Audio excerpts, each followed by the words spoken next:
So with over 10 billion Pokemon cards that were printed within the last year alone, and with the amount of new Pokemon collectors entering the hobby, there comes one ugly truth, and that is that scamming is getting a bit more common, and fake Pokemon cards are also becoming more common, especially with how valuable certain Pokemon cards are becoming as well. Now, if you are new to the hobby and maybe you're unfamiliar with Pokemon cards, this video will be very useful because I'll give you all the tips to spot fake Pokemon cards, and I'll also provide you with a bit of a checklist that you can use. Now, here's the thing, I'm making this video to be very easily accessible for newcomers. So some regular viewers might watch this and think, oh dude, spotting fake cards is easy. And truth be told, it may be easy if you've been collecting Pokemon cards for a while, but the truth is there's thousands of new collectors entering the hobby, and parents are also curious, hey, are my kids' Pokemon cards real? And that's why in this video, I'm gonna be simplifying the process down to the absolute basics. So I'm essentially gonna create a fake Pokemon card checklist. So to illustrate this, I also have purchased some fake Pokemon cards to showcase in this video. And one thing I can promise is that after this video, you'll feel confident in detecting fake Pokemon cards. Though if you are gonna be assessing your Pokemon cards, it's always good to be in an area where you have lots of light. Now here's the thing, right? I've been collecting Pokemon since I was a kid, and I've easily opened more than 2,000 packs of Pokemon cards in my life,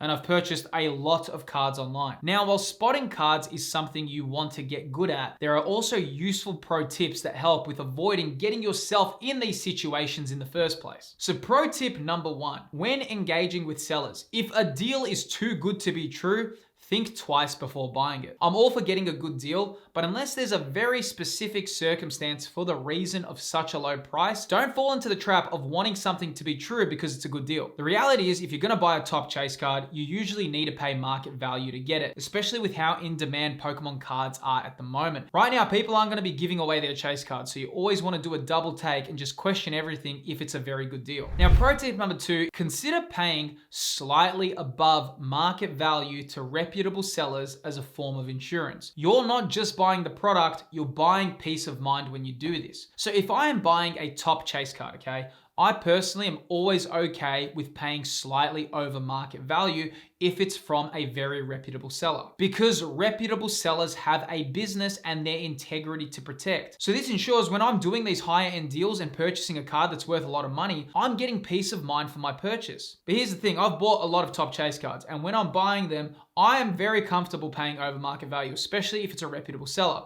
The reason why I'm okay with doing this is because they're very expensive in the first place, and I just see it as insurance. You don't want to get scammed, especially early on in collecting, because it is very scam prone here.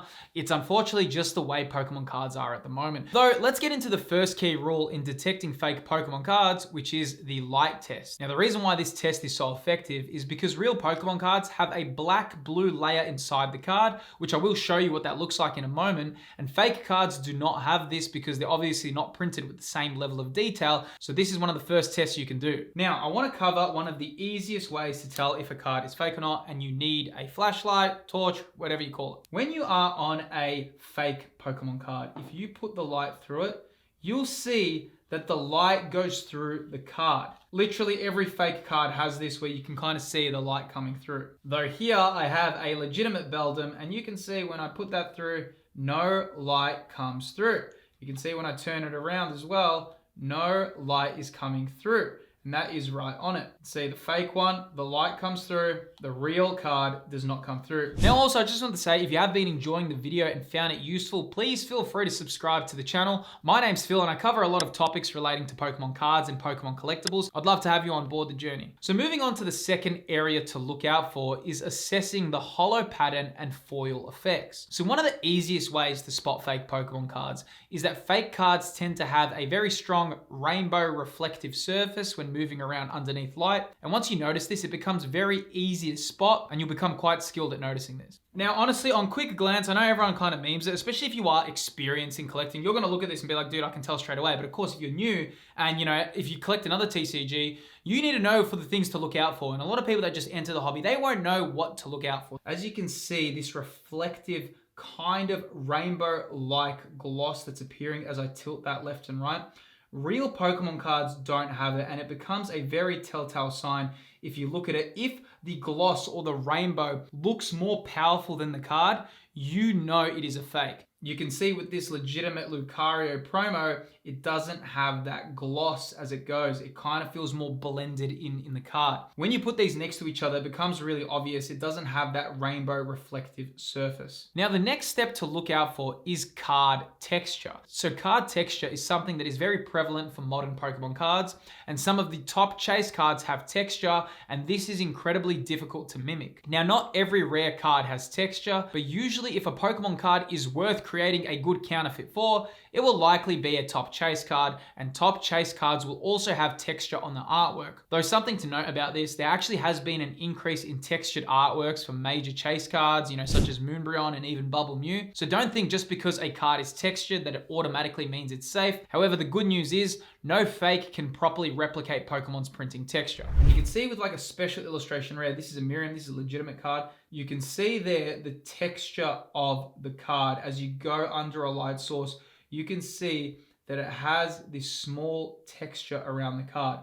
That texture that's coming around and it kind of feels like it's part of the artwork, as you can see around the books. Fake Pokemon cards find it very hard to mimic this exact texture. Now also, if you do smell like a little bit of a fragrance on your cards, like a nice sweet fragrance, that is kind of a telltale sign that it also is fake as well. So I don't know, don't be just like sniffing your cards, dude, but at the same time, if you just get the whiff. But look, if it comes to it and you just gotta sniff a card, sniff a card. There's no shame in it, just make sure it smells like a real card. Now, another area we need to look at is the kind of general feel of Pokemon cards, and especially when looking at their back surfaces. This is a dead giveaway and it's very easy to spot. Now, like I said, if you are brand new, you might just look at that and say, hey, they look pretty similar. Now, here's the thing. The one on the left is fake, okay? Firstly, the colors are very faded and they look a bit different. You can also see that the parts of the card that are black, as you can see here, the black ink, it didn't print well and it leaves these kind of weird scuffing marks. You can see when it's next to each other, one looks much more normal, one looks like it was kind of put on with like a Sharpie pen of how it went. Another thing to look out for is the general feel of the card. So this is a fake Pokemon card and you can feel as you go through it, they feel rubbery in a sense. Like when you put your finger there and if you just like going through it, it feels odd. Whereas real Pokemon cards have like a natural gloss, like a little bit of a smoothness about them. If it's got some sort of weird thing where it has like a bit of resistance as you're kind of running your finger down it, you can kind of get to know the feeling of a fake card. Now also, I know when you purchase an expensive Pokemon card, especially if you're new to the hobby, you can get a little bit worried like, oh, is my card fake? Because you've spent so much money on it. Though the good news is a lot of cards are very easy to detect once you know what to look out for. However, if you do want to get a second opinion, feel free to post a photo of your card and ask the community in my channel's Discord server. There's a section called questions where you can just post a photo of your card and get the community's opinion. If you feel it's passed every test and you need that extra reassurance, go for it because it doesn't hurt to get more opinions. The Discord invite is within the video's description. Now, the final way to actually notice if a card is legitimate is the rip test. But of course, you can't really use this test if you're worried if it's an expensive chase card, though this test is fantastic if you bought a Pokemon pack that you don't know if it's legitimate. You can just use this on one of the lower price cards within the set. Now, obviously one of the final tests if you want to do it. Now, if you are certain that your card is fake, you can do the rip test. Now, I'm going to be doing that with now this is a legitimate card and this is a fake card. Now, when you do the rip test, you will notice that, as you can see, it is purely white here and it looks literally like cardboard. When you do the rip test, you'll see when it has a foil pattern, this comes across very, very odd, just super cheap, fake, plasticky. You can see how it goes. When you have a real card, you will notice what happens when it gets ripped. Now, as you can see here, it has this black ink in the middle of the card. That is a guaranteed legitimate card, and you can see that right there. That is a very clear sign that this card is legitimate. But of course, you're not gonna be just grabbing your Greninja special illustration rare that you're a bit worried of and just going like, eh. Though like all things in life, Pokemon cards and Pokemon collecting is always getting more popular. And whenever things become so mainstream, it can get difficult to navigate. However, collecting Pokemon cards on a budget is very important, especially with how expensive cards are becoming. And the best way to collect on a budget can be seen in this video right here. Within this video on screen, I go over the best ways to collect Pokemon cards on a budget. Click the video that's appearing on screen right now, learn more about that topic there, and I'll see you on the next video.